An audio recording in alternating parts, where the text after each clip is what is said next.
Welcome to the June 15th, 2017 episode of Reactive Consciousness, our in-depth podcast about what happened this week in pop culture. I am your host, VyseTheBold, and this is... Lotus Prince. And Mr. Ryu. Whoa. Who just found out that we had this podcast. Sorry, I don't listen to you guys. I talk to you guys all the time. I don't really want to listen to them, like, any more than that. How much more do you need to hear our voices? The answer? Not much. Our dulcet tones. Now, if you were all Vocaloids, maybe that'd be different. Oh, dude, you can listen to us endlessly. You go to our concerts. We were feminine constructs of what men made. And now you can have fun for men's with pleasure. Vice and Lotus. And now for the live performance. Oh my god. Here we go. If only we could all be on David Letterman. Consciousness. Spinning a leak Many while we do people it. probably would not get that, but... Yeah, I don't know how easy it is to look up, but guys, listening to this, for God's sake, try to find like the Japanese Domino's Pizza Miku commercial. It's like the greatest thing you'll ever see. Ugh. Actually, do people even know that, like, I'm a fucking, like, big Vocaloid fan? Well, Like, if they didn't before, they do now. I think you've dropped a couple. I think you've dropped a couple mentions in maybe like Overblood, or not Overblood. Ride to Hell. Oh, okay, yeah. Yeah, well, having said all that, one of the things that I wanted to react to this week is the fact that we just saw some of the announcements from Microsoft. I was actually very surprised and very happy to hear some of their announcements.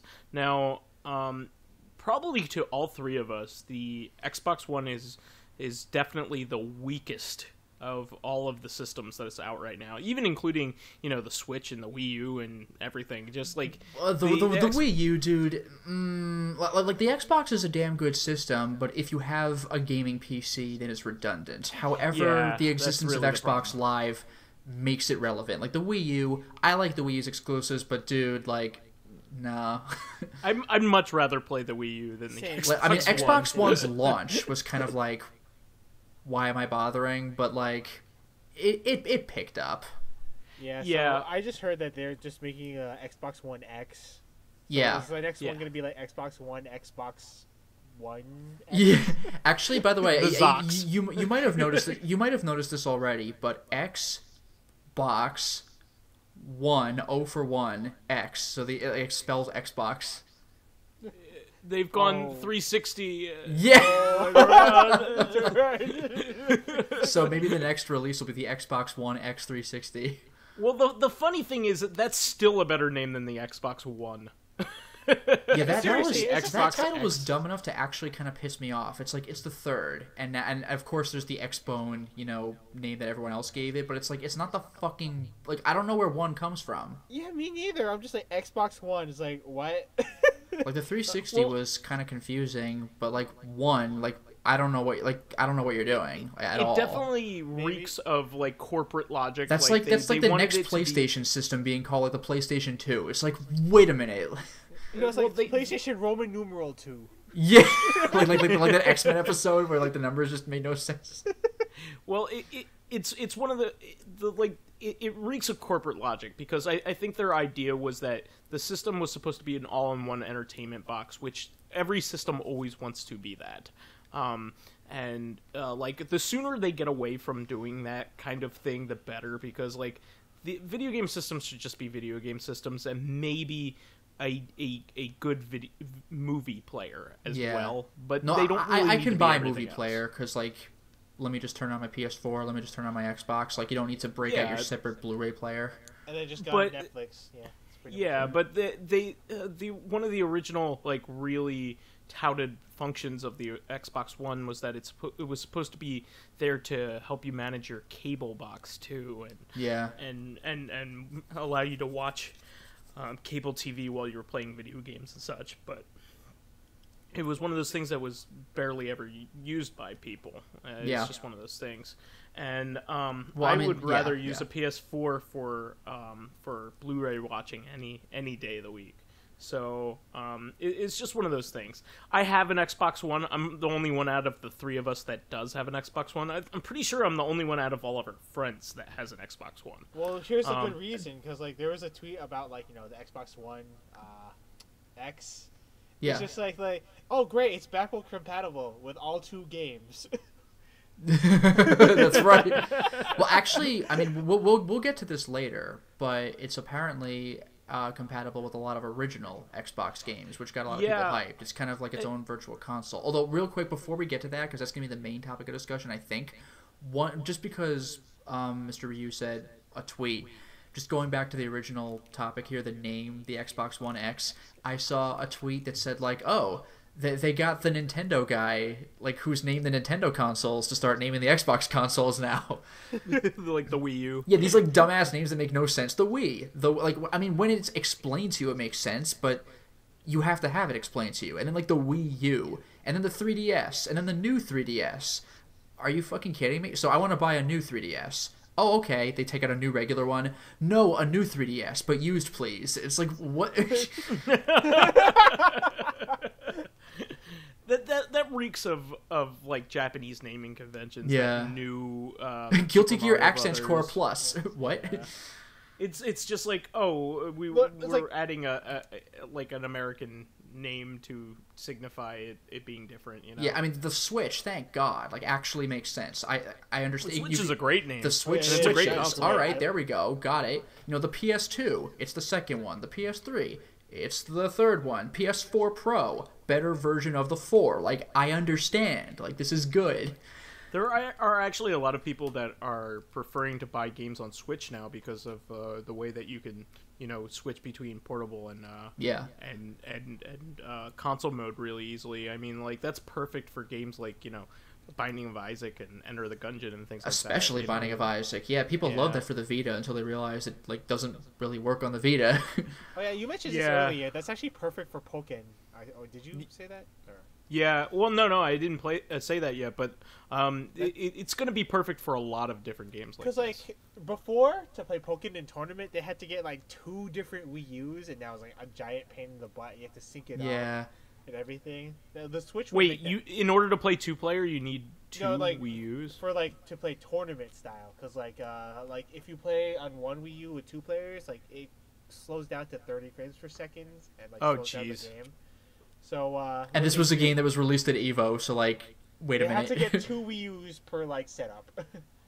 Oh, jeez. I didn't even know you could sync up 2 Wii U's like that. Yeah, you can. And then, like, actually, for tournament mode, it unlocks everything just for, like, that one set, for the fighting, fighting session, so. That's actually pretty considerate. Yeah. Well, that's really cool. But no, yeah, the reason we had brought up Pokken was before we started recording Corrective Consciousness, we had mentioned off the air that, the Switch was getting Pokken, because in our previous reactive we had mentioned the latest Nintendo Direct, which was Pokemon themed, and we got a bunch of stuff wrong. Like, there's not going to be a brand new Pokemon game, like, kind of. I heard there was going to be an expansion to Sun Moon for the 3DS, and Pokken was going to be brought over to the Switch. Yeah, it's just like, wow. Well, if you got Pokken, well, screw you, we have a better version. I mean, same goes for... Yeah, I was just going to mention Mario Kart 8, yeah. I'm okay with this all because, like, the Wii U has such a small audience that I'm okay with slightly better versions being released on a system that will have a lot bigger audience. I'm okay with all this. I mean, also, in the grand scheme of... sorry, go ahead. Weren't they also going to, I think, announce, like, maybe a Smash Brothers for the Switch? That'd probably, like, be better. Yeah, I mean, I think a lot of the games are going to be like marginal upgrades, but they're still such good games on their own that they're going to be okay. I'm okay with them getting a slightly upgraded port. I was going to mention in the grand scheme of things, it's definitely good that they're doing this because the Wii U just doesn't really have the audience. So a lot of people really didn't buy these games in the first place. It just sucks for those who did. It's like, well, sorry. I think it's cool because it'll give people a new audience of people to play with. Yeah. I wonder if they'll bring over Bayonetta 2. I wonder if that'll be a thing that's possible. Maybe. Yeah, maybe. Platinum has had a resurgence in re-releasing their games with Bayonetta and Vanquish getting on PC. Yeah, Vanquish on PC is just like, whoa! Beautiful. I did not expect that. And yes, also it is gorgeous. So will it be 60 frames per second? Because I know there's a lot of slowdown in the PS3 version.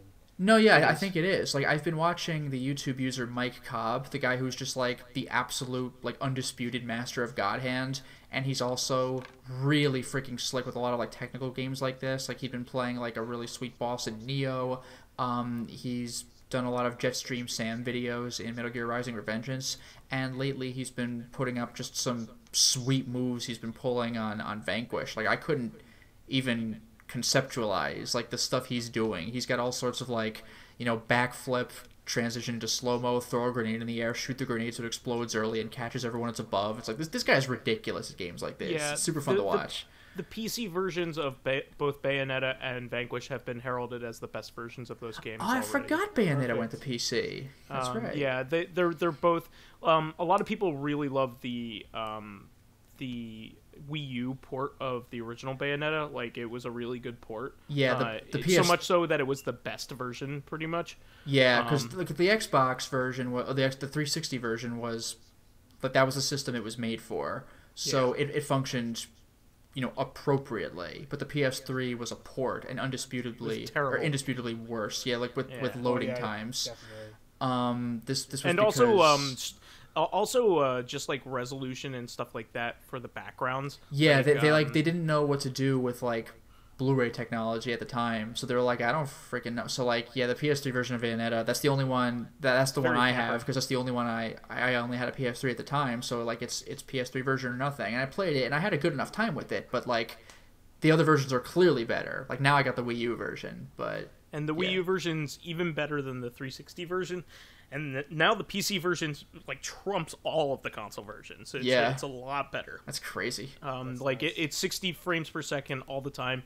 I think it goes up to 4K. Nice, damn. So these are undisputed ports of these games, and they're rock solid.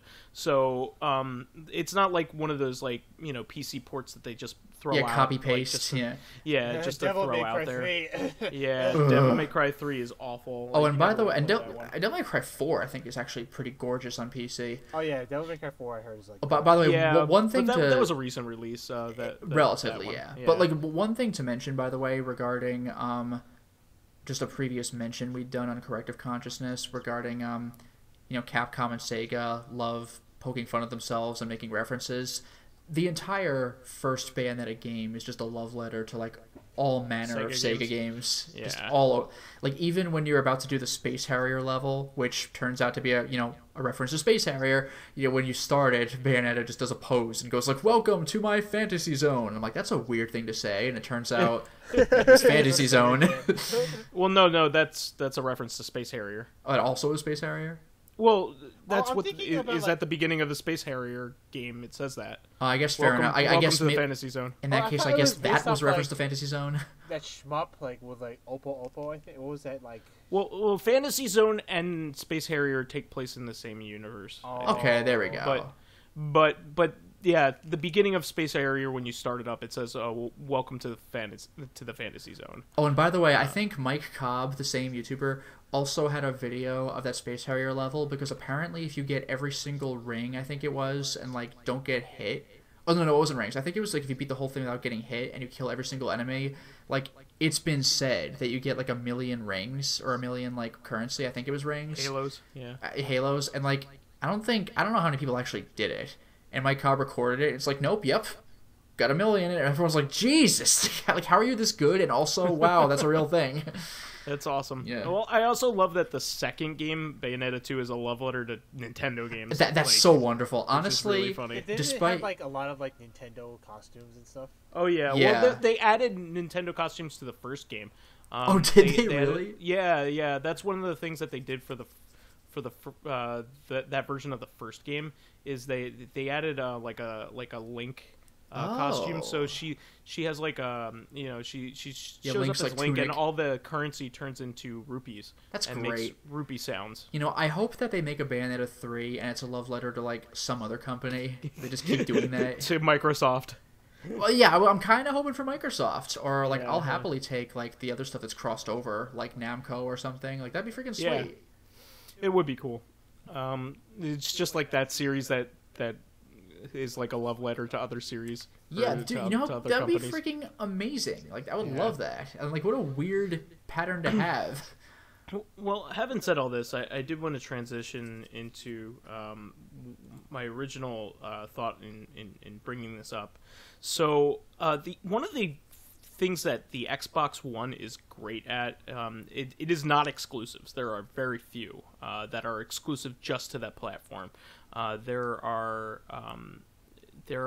very few that remain only on that system because Microsoft has made an initiative for most of the games recently to be published on both Windows 10 and Xbox. Yeah. And really, Xbox One is just a good way to play games if you do not want to keep up with PC hardware, which is understandable.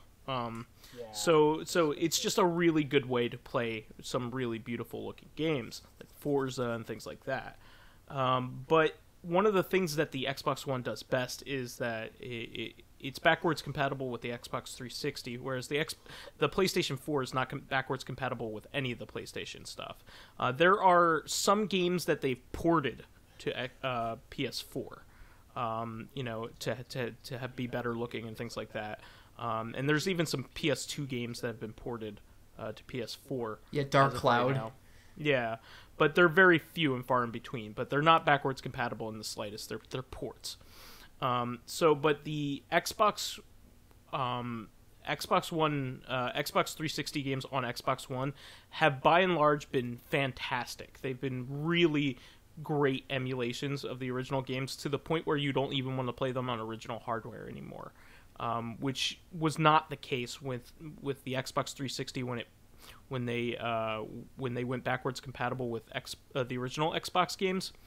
A lot of those games were really glitchy and didn't play well on the Xbox 360. It was really unfortunate. Some of the best games, some of the more popular games like Halo ran really well because they made a point to make those function well, like Halo 1 and Halo 2. But when it came to other games, they just didn't play nearly as well. Well, with Xbox One, when it got backwards compatible games on, backwards compatible 360 games, a lot of the games ran better than they originally did. In particular, like a game like Red Dead Redemption, which was a console exclusive. There's no PC version out there to be the best version. Most PC versions of that era of games were always the best because if you have more RAM and a better graphics card, you can run them better. They just ran smoother. They ran at a better better frame rate and all that, and at higher resolutions. So it was better. But Red Dead Redemption just had the 360 and PS3 versions. And it's a great game. Tons of people love it. It's one of the best games of the last generation. So when it finally came, one of the very first games that was backwards compatible with the Xbox One was Red Dead Redemption, and it plays way better than the original version. It's really rock solid. I think it's 60 frames per second on the Xbox One. So that's like the way to play the game now, especially with the new game coming out. I believe it's later on the year. So they just announced with the new Xbox X that original Xbox games are going to be backwards compatible. Like, you'll be able to play all three generations. Select games, of course, not every single game. But I'm really excited about this because they should have enough, technical prowess now and know-how to get these games running really well to the point where they're probably going to be better than original hardware, and you won't really need an original Xbox around for any reason. And I'm excited for that. I'm finally excited to be able to let the old console go, because as much as I loved it when it was going around, I had lots of really endless fun nights, toting my original Xbox around to my friends' houses and bringing a TV with me so we could play Halo. How did you bring your Xbox? It's huge. Yeah, I know. I mean, how could you even lift a controller, let alone the system? But, no. But, I used to tote my system and like a CRT around so we could play Halo on sleepovers, like System Link. So that used to be something that a lot of people did. It wasn't just me. And we used to do that a lot. But there are a select few games that I really miss from that era that I really hope are backwards compatible with the Xbox One now that they released it. They mentioned one game in particular will be, which is great, which is Crimson Skies. I don't know if you guys had ever heard of Crimson Skies. Just the name. But it's basically kind of like a free-roaming, arcadey flight game. It reminds me a lot of Star Fox, just like the different like aerial flight maneuvers that you could do, kind of like the loop-de-loops and things like that. And it was a lot of fun. It was a really good game. You could go on missions and stuff. And it was also one of the very first Xbox Live experiences that a lot of people had, other than Halo 2. I just really wanted to quick go over some original Xbox games that I hope are playable. Chief among them are the Sega games, the post Dreamcast Sega games that were fantastic for the original Xbox. These are my favorite games, and probably the reason why a lot of people even have their original Xboxes still. And probably one of the reasons why, the only reasons why you have an original Xbox, Lotus, is the Sega games that were released for it. I think pretty much, yeah. The best ones were Jet Set Radio Future, which is one of my favorite games of all time. I love this game a lot, and it plays terribly on the Xbox 360. It is one of the backwards compatible games on the 360, but it plays awfully. It was not emulated well. It has a lot of glitches, and it has a low frame rate. You're better off just playing the original game on the original system. So I really hope that that's one of the games that shows up on Xbox One, because it has potential to run really, really well on the newer system. And then also Panzer Dragoon Orta, which is another one of my favorite games of all time. It's an absolutely beautiful game and will look really good in high resolution. It's just one of those games that, like, the art direction was just so solid, it doesn't matter how many polygons or whatever. It's just going to look really great. And sounds really great, and it's just one of my favorite games of all time. Also, Outrun 2 Coast to Coast. This was an arcade game initially that ran off of modified Xbox hardware, and is one of the coolest racing games I've ever played. I'm not a huge racing game fan, but I love arcadey type racing, and it's an entire game that's based off of drifting, essentially. So much fun. I love it. And I mean, as much as I think that the Dreamcast version of Shenmue 2 is better, it's still really cool to have the opportunity to play it, Shenmue 2 on a new system, if you have it. So I hope that comes out to it too. And and an obscure game called Spike Out. I hope that's playable as well. It is a port of an arcade game that Sega made that is kind of like a successor to the Streets of Rage series. Kind of not. It's not nearly as good as Streets of Rage, but it's still... I love beat-em-ups, so it'd be cool to see if I could play it. And one of my... outside of Sega games, one of my favorite games of all time, another one here, is Stubbs the Zombie. This game was made on the original Halo's engine by former Bungie employees, and it was released on PC, but it is now impossible to buy anywhere. So, and it's also a really rare game on the original Xbox. It's one of the few games that commands a high price on the system. It's like a $70 game.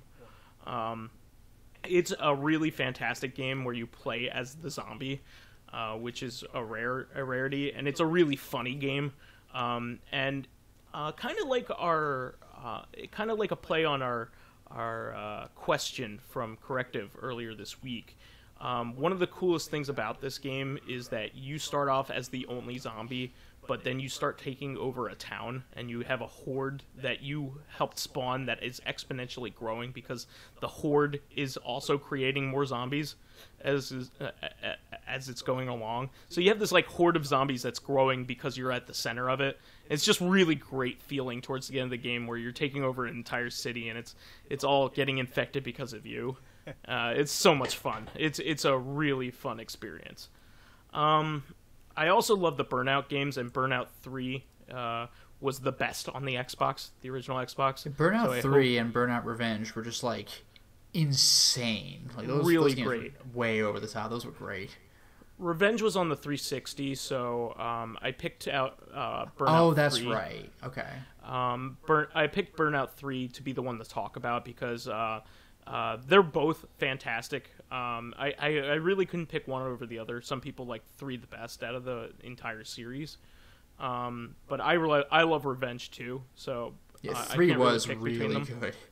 But having another chance to play Burnout 3 on like an HD system, like this day and age. Yeah, that game looked really gorgeous cool. Enough. Like not even in HD. Absolutely. I can't wait to have another opportunity to play that game, and with proper graphics and updated sound and better frame rate. I mean, you just can't beat it with a game like that plays really quickly. Having improved frame rate is really makes a difference. I hope Ninja Gaiden Black also is one of those. I bet it will be because that Ninja Gaiden and Ninja Gaiden Black were 2 of the flagship titles for the Xbox, so I can't imagine that they wouldn't be. There is an updated version of the game called Ninja Gaiden Sigma. Yeah, but a lot of fans don't like that version nearly as much as the original Black version.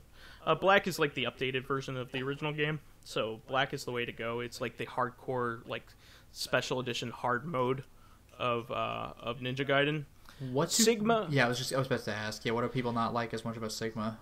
So Sigma was an early PS3 game, and anybody who remembers the very beginning of PS3 titles will remember that PS3 games were very took a while for them to get for developers to get complete mastery over the system. Yep. So one of the big things is that I think there's some censorship, first of all. Okay.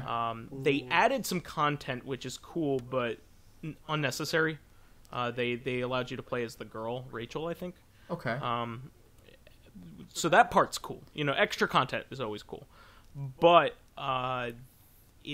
apparently the gameplay isn't as tight, and also the frame rate is not good. And by the way, speaking of early PS3 games, does that involve also longer than you'd think loading times and yes. and 6-axis play? I don't know about 6-axis. I've never heard that complaint. Okay. But I can say that Ninja Gaiden fans love the game, love the versions of the game that were specifically by the director Itagaki. Okay. So he made Ninja Gaiden and Ninja Gaiden Black. He did not make Sigma. Another employee was the director of that, and Itagaki has actually come out publicly and said that he does not like the Sigma version. Oh wow. It's one of those things where it's also the same thing about the second game. Apparently, so they upgraded Ninja Gaiden 2 was an Xbox 360 game, and the last game that Itagaki made before he left Tecmo. and they made an upgraded version after he left, which is Ninja Gaiden Sigma 2, and once again the frame rate isn't as good. They censored it. There's less blood and there's no dismemberment, which the first game had dismemberment in it. You could chop arms off. There's no dismemberment, so there's censorship, and like the new sections just aren't as good as the proper game. So a lot of fans of the Ninja Gaiden series basically say you want to play the original versions of the game by the original director. So Ninja Gaiden Black for the first one and Ninja Gaiden 2, just vanilla 2, is the way to play those games. But if you want to play like just the additional content, you can go back and just play that part of Sigma and Sigma 2, if that makes sense. So, you want to play like the best version. So I hope that Xbox One gets that. Another game that I really loved back then was Armed and Dangerous, which is a late LucasArts game. It was a third-person shooter with a lot of wacky weapons and a really wacky story. It was supposed to like take place in medieval times, but like the characters had guns, so it was just like really funny. And the one of the guns was a land shark gun. You could shoot out a shark. Oh, that was that game. Yeah, okay. And the shark would go through the ground and like pick off people and swallow them whole. Yeah, that's like the scariest gun in the world. There's also the Otage games, which were really fun. These were games that were made by From Software before they made Dark Souls and Demon Souls. And there were 2 games that they made exclusive for the Xbox, the original Xbox, and they were ninja games, kind of like Ninja Gaiden, that demanded like a lot of skill from the player, but were a lot of fun and very rewarding. Both of them were very good. Beat Down the Fists of Vengeance is not a very good game. It's an FPS, but it's not a shooter really. Like there are guns in the game, but the focus of the game is actually melee combat. Like your fists are like super powered in the game, so it's like a first person punching game. It was very experimental. It was a lot of fun. The game was big on immersion. Like one of the things that it has you do is like when you eat food, you eat it. Like you see your character eat it like little bit by bit, and also drink sodas, like like gulp it down. You see your character like do it in the first person view. It was a fun game, but not perfect. But it was a cool game to play, and it was very immersive at the time. And then I kind of wanted to go on to talking about some like games that weren't very exclusive to the Xbox. They had like PS2 games, PS2 versions and GameCube versions at the time for most of them, but it was always best to play it on Xbox. So one of them being the Midway Sports series. I really miss the Hits, Blitz, and Slugfest and Red Card games. Red Card was like the soccer version of those games, if you guys didn't know. These games were so much fun. They were excessively violent, arcadey versions of sports. I'm not a huge like sim fan, so like I don't like sims in any sense of the word. So I really like these arcadey types, and I hope any of those games being on the new systems would be great. The Warriors was a great beat 'em up, based on the classic movie from the 70s. I hope that goes on there. There's also Mech Assault 1 and 2, which are really great. And going along with the types of arcadey sports games, I love the SSX games. Those were a lot of fun, in the Tony Hawk games. Oh yeah. I like any of those games being on a new system. I would love that. X-Men Legends 1 and 2 never got ports to PC or anything like that. So it would be really good to play those. Or Baldur's Gate Dark Alliance 1 and 2. Did you guys remember playing those games? Like, I've really great. I've only played the original Baldur's Gate. There were the 4-player games with you could kind of save data. Is that the one? Yeah, they were couch co-op games. They were a lot of fun.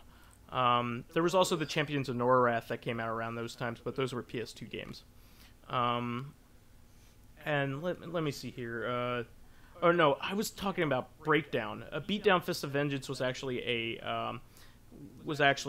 another beat 'em up that was put out by Namco. I'm sorry about that. Breakdown was the first-person puncher. And also another really great version of these games, Fatal Frame 1 and 2, were best played on the original Xbox. They had extra content, a lot of extra content, and they looked beautiful on the original Xbox. Wow. They looked a lot better than their original versions, and were a lot scarier as a result. So I hope those go to Xbox One.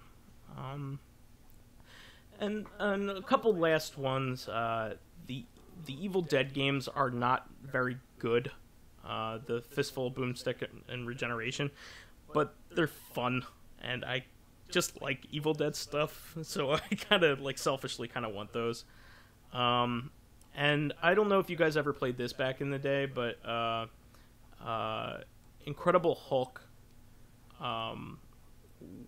Ultimate Destruction. Did you guys ever play that back in the day? Nah, I saw the box. I mean, the only thing I really knew was that you can do that thing he did in the later Marvel Cinematic Universe movie where he punches a car with each fist and just has car gauntlets. Just beat the crap out of people.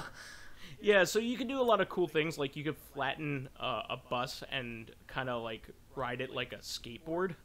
Yeah, I heard that was just a really fun to mess around sandbox game. So yeah, it's kind of the game you would always hope that you would ever have with Hulk, because he can basically do whatever he wants. Yeah. So it's basically the perfect Hulk game, and it'd be really cool to play that this day and age. And one last one. This was an Xbox exclusive.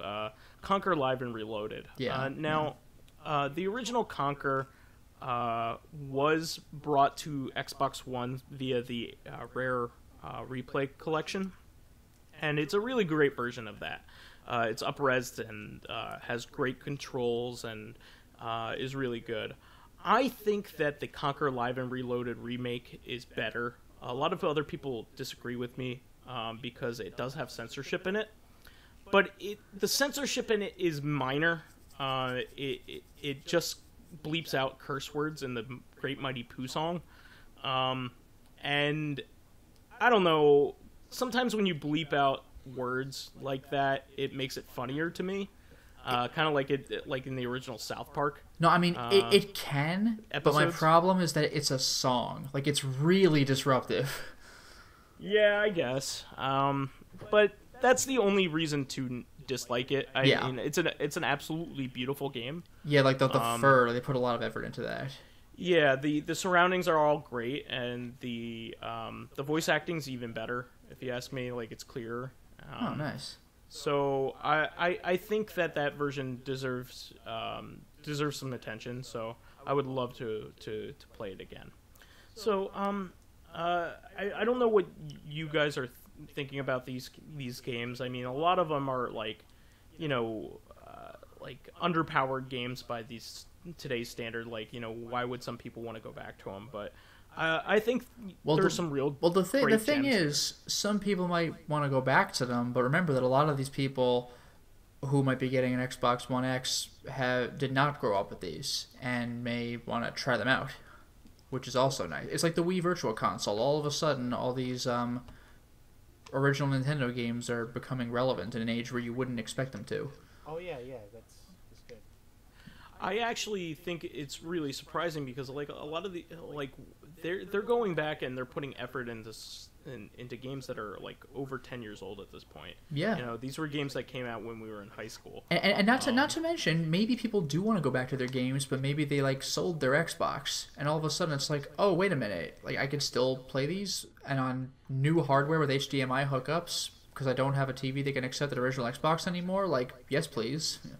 Yeah. I'm excited because also I'm always into when I can eliminate a piece of hardware out of my configuration, because I have tons of hardware.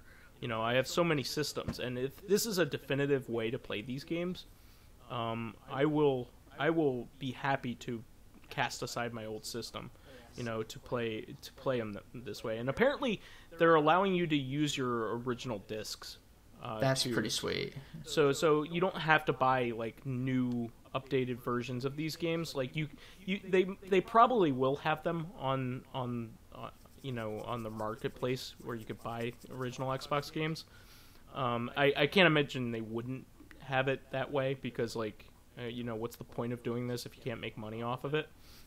I mean, it is a great PR thing. It's great to show your community that you care about your history. And it's definitely something that I want out of the system. I'll be playing the system more often. If I could play Jet Set Radio Future or Panzer Dragoon Orta again in a playable way. If I haven't played either of those games in years. I want to play them again. If this is a good way to play them, and I don't need to, dig out my original Xbox to do it, I'm so happy to do it. It's kind of funny, out of all the announcements, this is the thing that I'm most care about, because I'm big into the history of the games that I have and things like that. But it's just one of those things. I mean, I know it would be really cool to play Fatal Frame. I've never played through the games yet, so it's just one of those things. I hope they do well with it, and I hope they do a good job with it, and I think they will. Yeah, I wouldn't mind looking into Fatal Frame 1 and 2 myself, because I played them, but on the PS2, so there are additional enemies in, I don't know about, I think 1 and definitely 2, so I'm just curious as to what they would do with it. Yeah, I'm excited. So I hope they do well with it, and I think it'll be good. Mm-hmm. And I did want to move on here and talk briefly about Wonder Woman. I ended up going to see it with my girlfriend last week, and I don't. Do you guys have plans on watching it? I might. I'm not about to run to the theater by myself to see it, but if someone wants to see it, then sure. I just haven't been into DC movies since The Dark Knight Rises, although I do hear Wonder Woman actually, finally was a good movie in the DC universe. Honestly, I know the Wonder Woman movie is, good, but, my last, DC movie was, unfortunately, Batman vs. Superman. Oh, Jesus, oh no. Why do you know that name? It still gets me. I'm just God damn it. I mean, the funny thing is, that's actually kind of clever, but the fact that that's the hinging factor of everything, it's what? Yeah, I think it's really a shame that they couldn't get their shit together up until this point, because they even tried with Green Lantern before that. I mean, it's just I forgot there was a Green Lantern movie. I just heard it's bad. Well, did you see Deadpool? Because they directly made fun of that movie twice. Actually, I did not know. I probably missed those jokes then. Well, there were I think 2. One of them was in the opening credits sequence where you see a picture of Ryan Reynolds, I think from Green Lantern, and the other the People. It was a People magazine cover. That's what it was, and the other thing was when they were dragging him off on the gurney to engage in his 24-hour torture to unlock his superpowers or whatever. He's just whatever, just don't make my suit green or have it animated. Nice. It's just one of those things where they haven't been able to get their shit together, and they tried a new a director that hadn't worked on any superhero films before, and she's an accomplished director, and she did really well with this. Yeah, I was gonna say, we've already used directors who have worked on superhero films, and we've seen how that's turned out. I can say that everybody's high on this movie and is happy that it's done well, and it's an accomplishment, and it absolutely is. I do have a slight criticism in that I thought the movie took a little while to get going, and kind of had an ending. I'm not going to ruin anything here, but an ending that was very. I felt was too easy for her. Oh, go ahead. No, I was just going to say the main criticism I heard was that you could have cut like 20 or 30 minutes from the movie because it's like 2 hours and 20 minutes long or something like that. It was a little long, and it had a very like Deus Ex Machina kind of ending. Okay. Almost. And I like movies where either the character needs to go through personal growth, number one, or number two needs to be very clever in order to defeat the bad guy at the end. And it was neither of those things. There was a nice twist in there, which was good. But I ended up liking it overall. It certainly had even a little bit more soul than even some of the Marvel movies lately. Not that most of them aren't good. I mean, I really enjoyed, Doctor Strange quite a bit. But it was the first one that was even on par with the Marvel movies. And the dynamic between Wonder Woman and Chris Pine's character was really, really good. Chris Pine's character was actually Chris Pine did a really good job in the movie. He was Steve Trevor. Yeah, he was Steve Trevor in the movie, and he did a really great job as that character. Yeah, so I've heard. And probably is the best part, other than all the awesome stuff that Wonder Woman does. She does some really cool things in the movie, and there's some really great fighting and action scenes in it. But the dialogue from him is very entertaining, and it's a really enjoyable movie. I thought it was great. I'm also very happy that they there hasn't been a good female superhero movie like ever. And I know not that not even the old Supergirl movie. Supergirl is awful. She fought an invisible monster because they ran out of budget. Wait, what? I've never heard of this. It was back in the 70s. She straight up fought an invisible monster, and it's like, what? Whoa. It was so dumb. And this isn't like Predator invisible. I mean, there's just nothing on screen. And I guess she's fighting something. Oh my god. Yeah, it was supposed to be tied into the Christopher Reeves Superman movies, and it is literally one of the worst movies ever made. It is awful movie. Well, maybe worse than mainstream movies. Yeah, it's a really bad movie, and it's pretty much unwatchable because the rest of the movie is incredibly boring, which is one of the worst things that you could do with a superhero movie is make it boring. Yeah, I kind of want to YouTube that now just to see. Yeah, it's awful. Yeah, it's like something hits her and she goes flying, and it's like, what am I literally don't know what I'm looking at because there's nothing to see.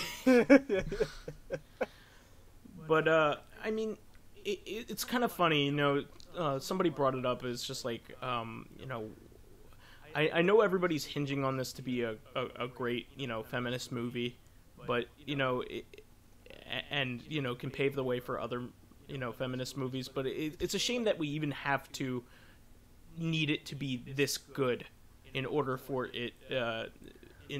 other movies with girls in it to to be made. Yeah, I mean, I saw a tweet about this where like a woman has to make like a record-breaking movie to like gain any kind of recognition, whereas men can release whatever kind Terrible and movie. however much schlock they want. Like I think even Bill Corbett of like old school Mystery Science Theater was saying something like, why do we need to hold women to such high standards to make movies when like men barely have standards to make movies, like in a lot of cases. Yeah, it's such a shame that this is the case. I mean, I'm glad that the movie did well and that it's sending a message that women can do this kind of stuff, and do well, and like, a movie starring a woman and a powerful woman figure can do well, but like it also shouldn't have needed to be proven. Like, yeah. it's really stupid. I'm glad that it's done well and it's getting high accolades and all that stuff, and I'm glad that it's everything that everybody hoped it would be. But it just sucks that this it didn't need to be a proving moment. It could have just been a good movie. Yeah. But I am happy for everybody involved in it, and I hope that the other DC movies will be good in the future, because I tend to like DC Comics better.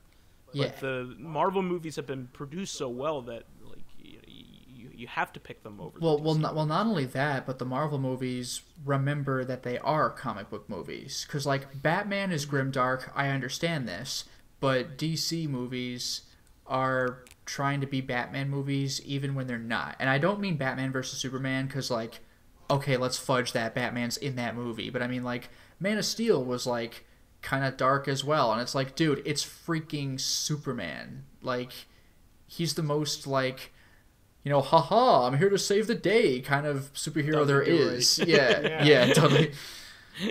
I mean, not Dudley Do-Right because he's Canadian, but he's Captain America before even Captain America was Captain America. Like he's truth, justice, and the American way. He wears this bright blue suit with this bright red cape. It's like, I know he's the first, like, one of the first of his kind, but, like, he should be cliche, like, goody and everything's got to be dark and brooding and existential crisis. It's like, it's freaking Superman. Like, could you chill out? Like, with Marvel, every single damn movie has chilled out, even when they get serious. Like, Superman like, looks lifeless when they have that, like, the brown and dark blue, like, filtering. It's like, for God's sake, man, like, try to have a little fun. I know Batman is dark, not that he even has to be all the time, but I know he usually is now. But Superman doesn't have to be. Wonder Woman, fortunately, I don't believe was. Like, you can you can break out of that, please. Like, look at Justice League Unlimited. That show's freaking great, and it's goofy as hell, even with Batman in it. And in fact, Batman's a lot of the brunt of the jokes because he's overly serious in these stupid situations. Like, bring some of that back. Yeah, I completely agree. I mean, one thing that Marvel has done well is they've even taken entire casts of characters that nobody has cared about. Like, the Guardians of the Galaxy are nobodies in the Marvel Universe. They're somebodies now that the movie is popular. But before the movie, they were nobodies. Nobody was excited to see them. Yeah, I think we mentioned this before, but the closest they came to, like, mainstream recognition was Rocket Raccoon in Ultimate Marvel vs. Capcom 3. Because I remember when he was announced, everyone's like, who the hell is Rocket Raccoon? That name even sounds stupid. And then he was, like, super badass in the game. Everyone's like, all right. Like, what's this guy from? Well, a lot of people actually think that that's a stealth introduction to the character for the movie. That would be clever.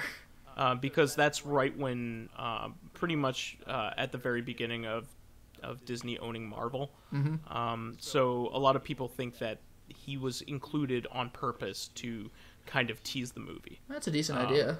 Yeah, so and wouldn't surprise me with the timeline the way it is. I think it was only, MVC3 was like a year or a year and a half before Guardians 1 was released. Okay. No, Rocket Raccoon was, like, introduced with Ultimate, not like a starting. Yeah. I meant Ultimate. Yeah, I meant Ultimate. Yeah.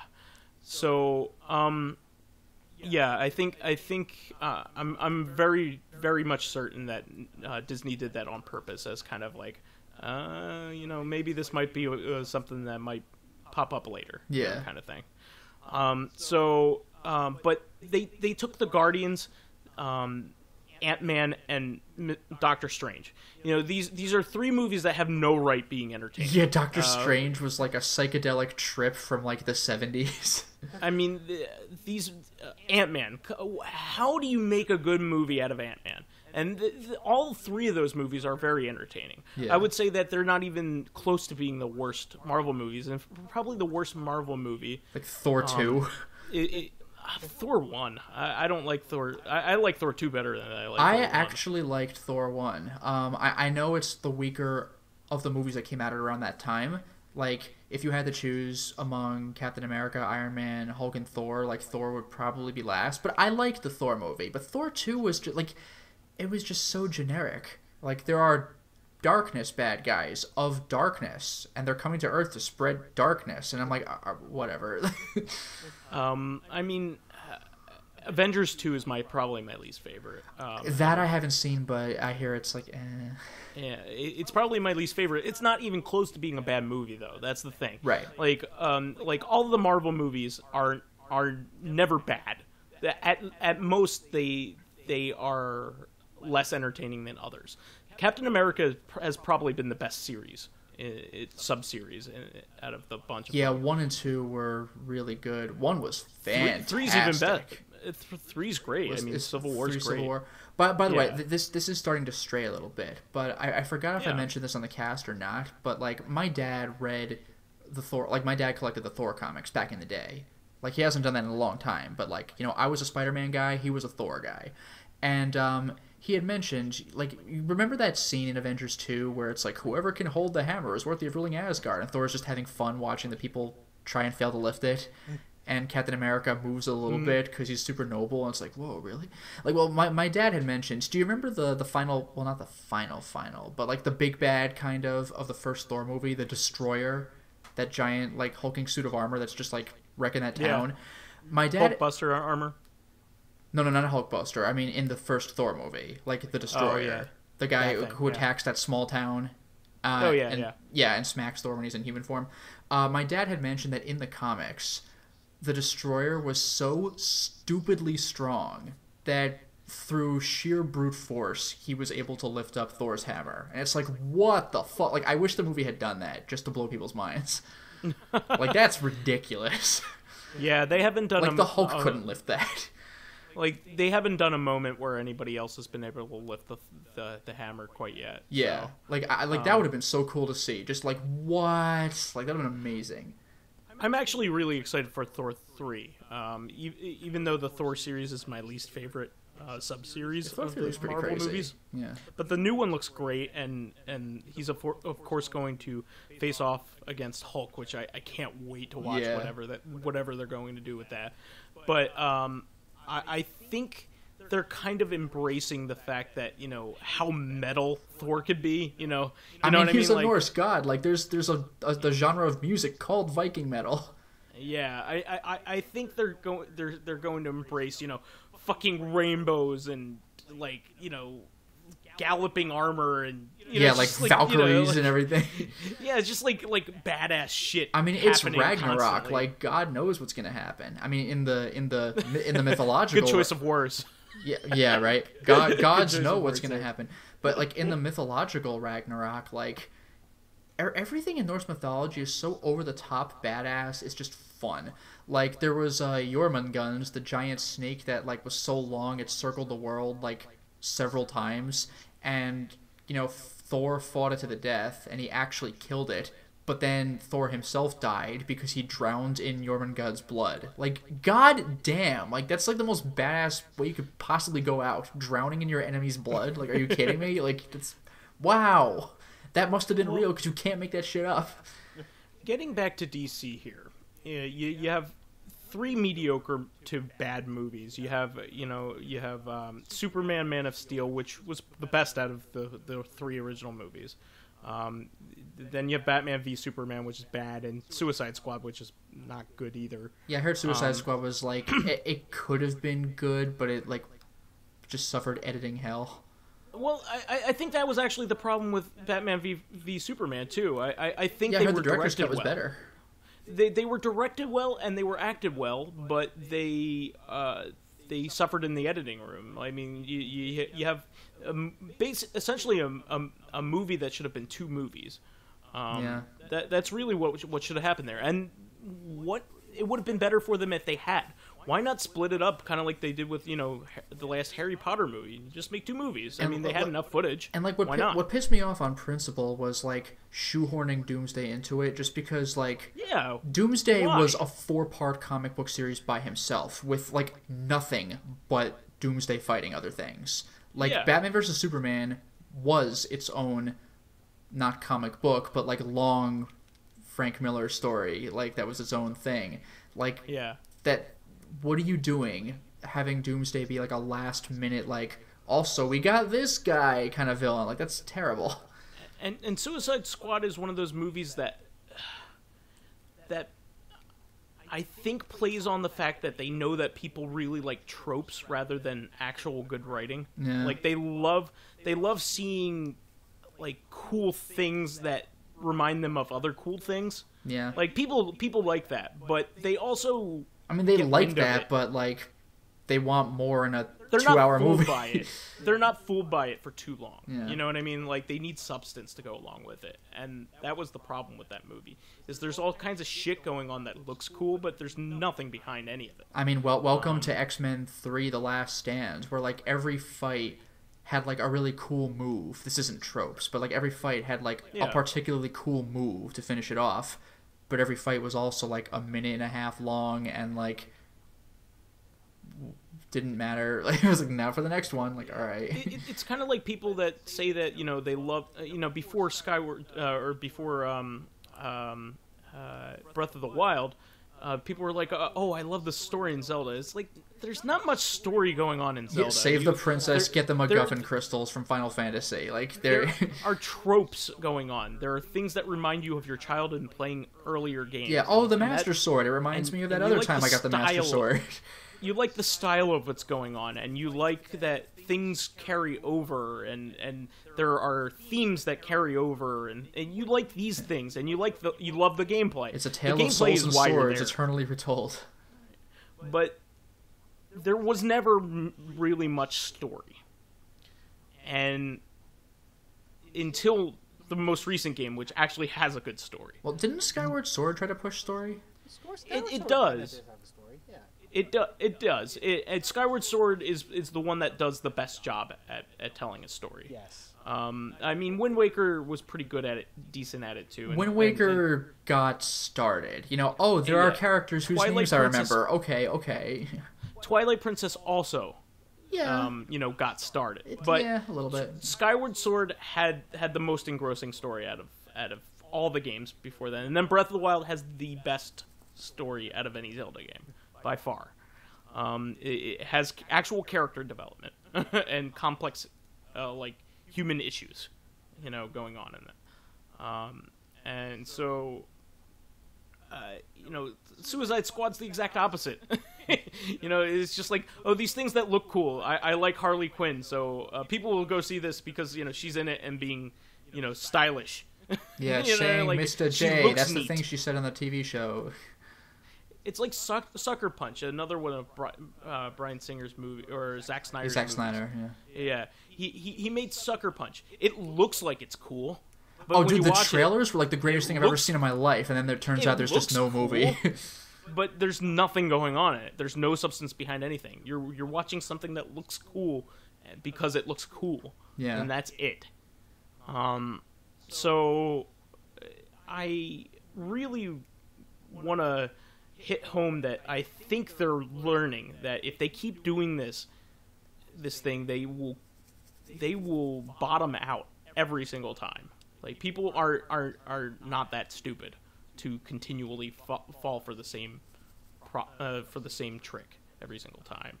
So I'm looking forward to hopefully Justice League will be good. I mean, Joss Whedon's on it now, and supposedly fixing things up.